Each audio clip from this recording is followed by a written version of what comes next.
Okay, let's talk about your program because I'm really into this. Yes, the 10th annual Foster Youth Shadow Day in D.C. When you see these kids getting this opportunity, tell us about this, how it started, Sure. and obviously what the importance is of this program going forward. Sure. Well, one of my goals in being a member of Congress was to really impact the transformation of the nation's child welfare system, because so many problems occur when we do not take care of these children properly. I mean, in our own city, we know we have tens of thousands of people who are homeless, and there are thousands of young people, many of them former foster youth, who are in those tents. And so I started a committee within Congress, and then I also started a nonprofit organization outside of Congress called the National Foster Youth Institute. And our signature activity is to bring foster youth here once a year. They actually are here for a week, but they shadow their member of Congress for a day.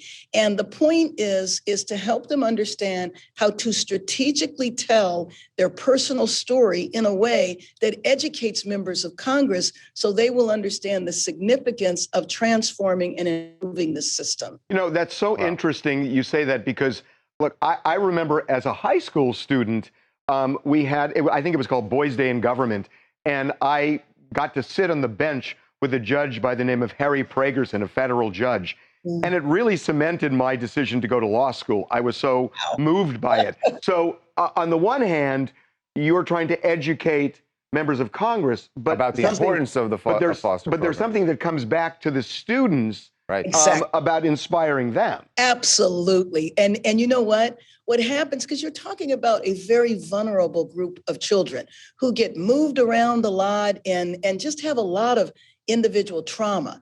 Well, you bring them to the halls of Congress and they walk down the hall with their member of Congress. They leave this week feeling like, if I can talk to Congress and educate a congressperson, I can certainly improve my own individual life. And we've followed a number of these young people over the years, and they're doing very well. And it is an experience that impacts them. It is transformative.